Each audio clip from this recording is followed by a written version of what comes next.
کھڑا ہوں ان کے ٹکڑوں سے اعزاز پا کر، تاجداروں کی صف میں کھڑا ہوں۔ اس کرم کو مگر کیا کہو گے، میں نے مانا میں سب سے برا ہوں۔ اس کرم کو مگر کیا کہو گے، میں نے مانا میں سب سے برا ہوں۔ میں نے مانا میں سب سے برا ہوں، جو ان کے قدموں میں بھی پڑا ہوں، جو بروں کو سمیٹے ہوئے ہیں، ان کے قدموں میں بھی پڑا ہوں۔ دیکھنے والوں مجھ کو نہ دیکھو، دیکھنا ہے اگر تو یہ دیکھو۔ دیکھنے والوں مجھ کو نہ دیکھو، دیکھنا ہے اگر تو یہ دیکھو۔ دیکھنا ہے اگر تو یہ دیکھو، کس کے دامن سے وابستہ ہوں میں، کون والی ہے کس کا گدا ہوں۔ دیکھتا ہوں جب ان کی عطائیں، بھول جاتا ہوں اپنی خطائیں۔ دیکھتا ہوں جب ان کی عطائیں، بھول جاتا ہوں اپنی خطائیں، بھول جاتا ہوں اپنی خطائیں۔ سر ندامت سے اٹھتا نہیں ہے، جب میں اپنی طرف دیکھتا ہوں۔ سر ندامت سے اٹھتا نہیں ہے، جب میں اپنی طرف دیکھتا ہوں۔ شافع مذنبی کے کرم نے لاج رکھ لی میرے کھوٹے پن کی۔ شافع مذنبی کے کرم نے لاج رکھ لی میرے کھوٹے پن کی، لاج رکھ لی میرے کھوٹے پن کی۔ نسبتوں کا کرم ہے یہ خالد، کھوٹا ہوتے ہوئے بھی کھرا ہوں۔ نسبتوں کا کرم ہے یہ خالد، کھوٹا ہوتے ہوئے بھی کھرا ہوں۔ اپنی نسبت سے میں کچھ نہیں ہوں، اس کرم کی بدولت بڑا ہوں۔ ان کے ٹکڑوں سے اعزاز پا کر، تاجداروں کی صف میں کھڑا ہوں۔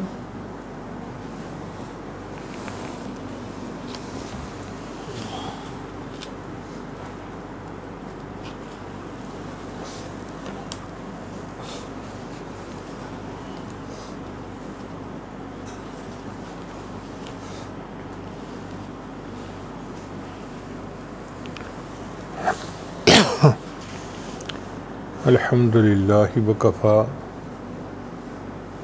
وسلام علی عبادہ الذین اصطفیٰ اما بعد۔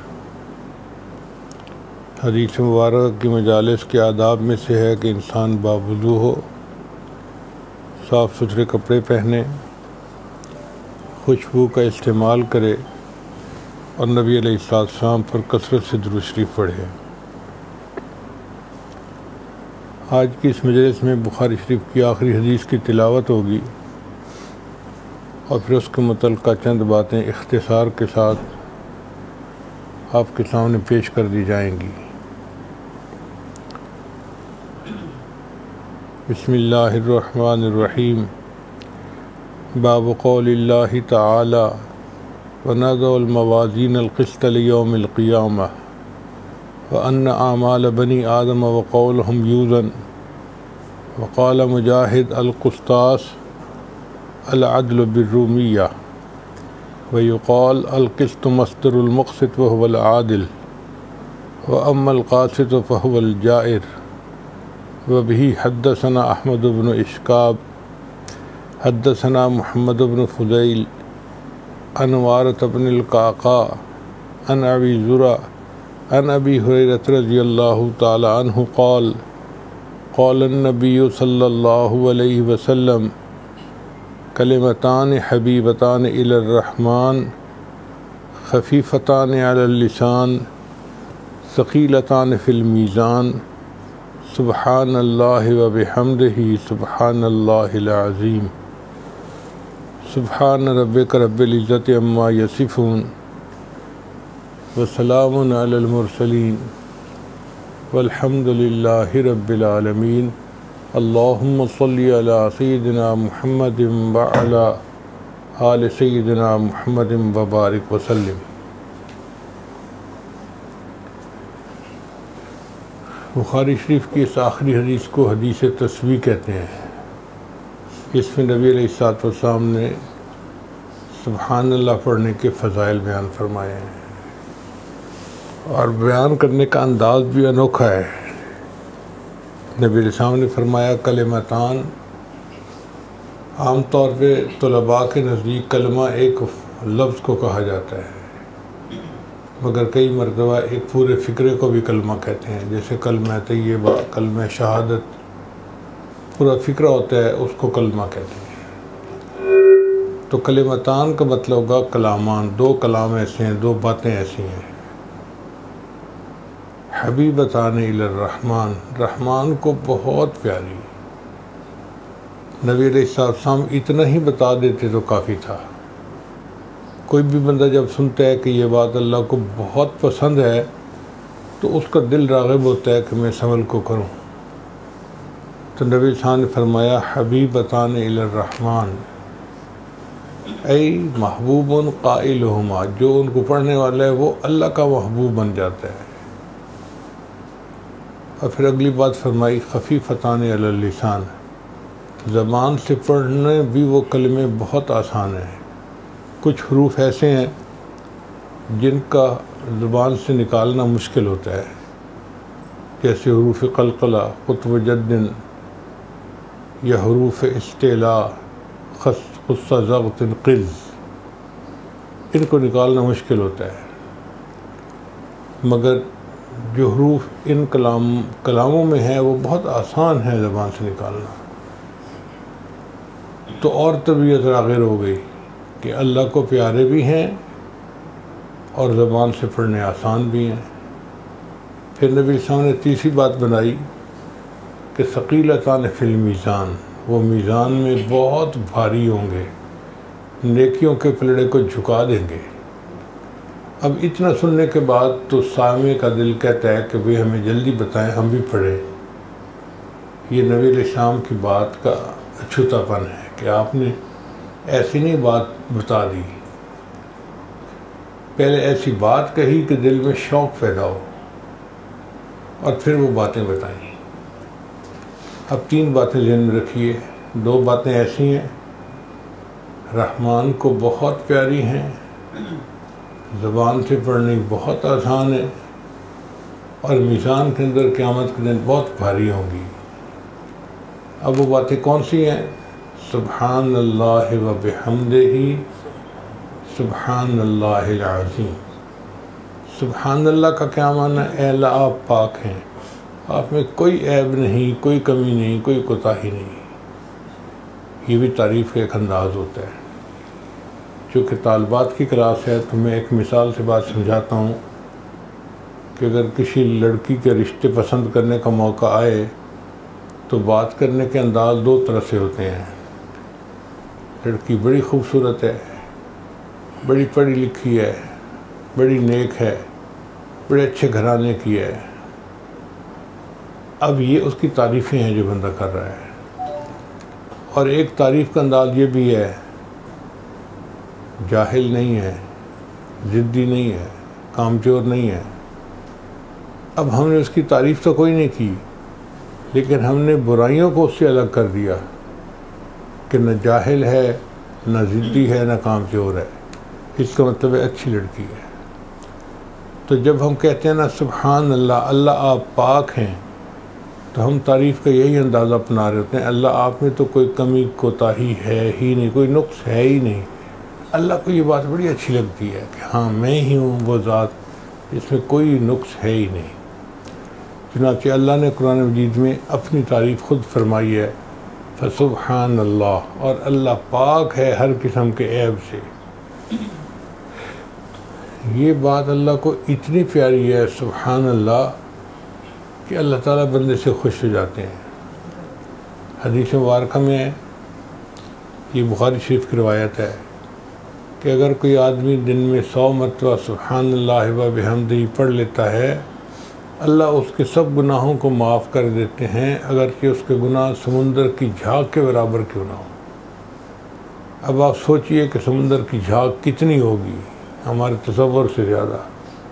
اتنے گناہ بھی ہوں گے تو 100 مرتبہ یہ کلمہ پڑھنے پر اللہ گناہ معاف کر دیتے ہیں۔ اس کا مطلب یہ کہ ہمیں اس کو اپنا معمول بنانا چاہیے اور اس کو پڑھنا چاہیے۔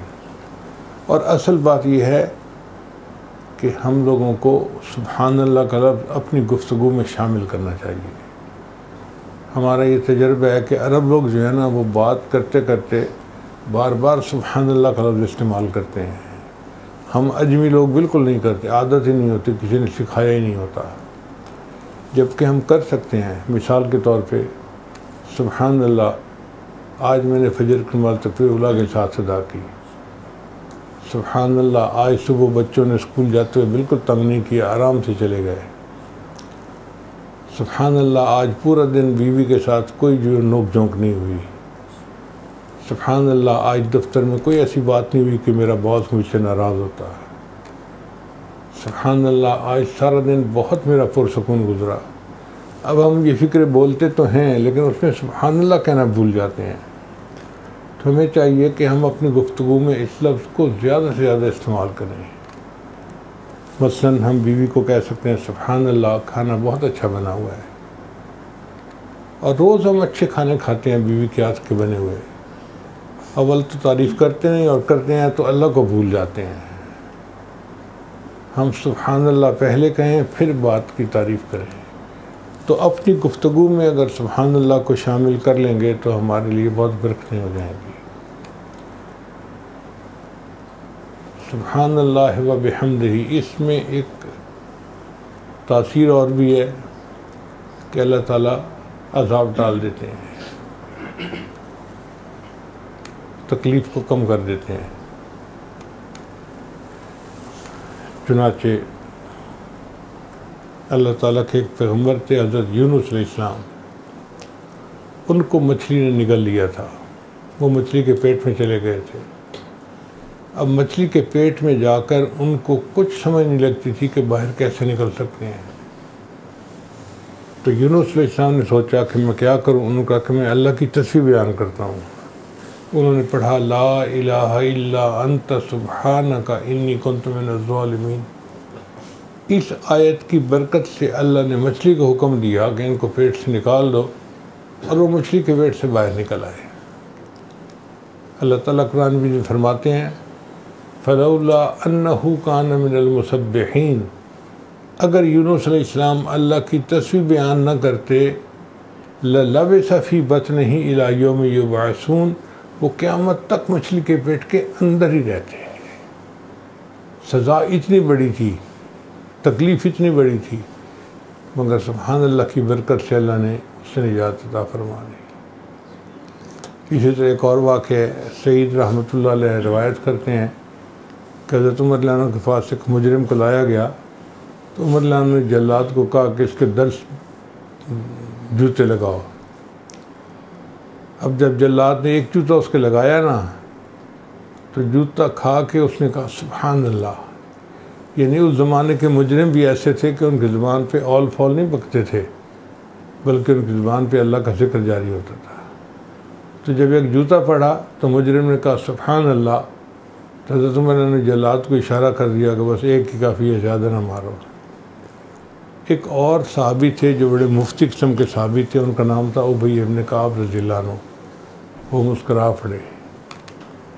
جب وہ مسکرائے تو حضرت عمر نے پوچھا میں یضحکو کا، حضرت آپ مسکرائے کیوں ہیں؟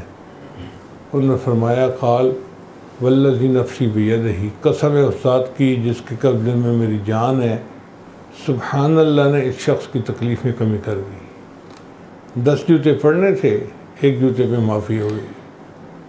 تو سبحان اللہ واقعی انسان کی تکلیف کو کم کر دیتا ہے۔ ہم اپنی زندگی کے مختلف حالات میں سبحان اللہ کا ذکر کرتے رہیں گے، اللہ ہماری بھی تکلیفوں کو دور کر دیں گے اور ہمیں پریشانیوں سے نجات عطا فرما دیں گے۔ بہرحال سبحان اللہ کا مطلب یہ ہے اے اللہ آپ میں کوئی عیب نہیں، آپ ہر عیب سے پاک ہیں۔ وَبِحَمْدِهِ کا مطلب یہ ہے کہ اللہ ہر تعریف آپ ہی کو سجدتی ہے، آپ ہی تعریف کے لائق ہیں۔ اور سچی بات تو یہ ہے کہ تعریف تو اللہ ہی کو سجدتی ہے، اور دنیا میں کوئی کسی کی تعریف کرے وہ تعریف اللہ کی طرف لوٹتی ہے۔ ہم پھول کی تعریف کریں تو یہ تعریف لوٹتی ہے اللہ کی طرف۔ پھول کو کس نے بنایا؟ اللہ نے بنایا۔ ہم پھل کی تعریف کریں تو یہ تعریف اللہ کی طرف لوٹے گی۔ پھل پیدا کرنے والا کون ہے؟ خاوند بیوی کی تعریف کرے بڑی نیک ہے، بڑی خوبصورت ہے، تو یہ تعریف کس کی؟ جس نے اس کے لیے بیوی بنائی۔ اور بیوی خاوند کی تعریف کرے تو یہ تعریف اللہ کی طرف لوٹتی ہے، اس کے خاوند کو کس نے بنایا؟ تو دنیا میں کوئی کسی بھی چیز کی تعریف کرے تو وہ تعریف اس کے بنانے والے کی طرف لوٹتی ہے۔ تو ہر تعریف کا اصل حقدار اللہ ہی ہے۔ اس لیے اللہ نے قرآن مجید کی جو ابتدا ہے وہ الحمدللہ کے لفظ سے کی۔ اللہ بھی اپنی تعریف خود بیان کرتے ہیں۔ چنانچہ نبی علیہ السلام قیامت کے دن جب کھڑے ہوں گے تو ان کے ہاتھ میں جو جھنڈا ہوگا اس کا نام لواء الحمد ہوگا۔ لواء کہتے ہیں جھنڈے کو، لواء الحمد کا مطلب حمد کا جھنڈا۔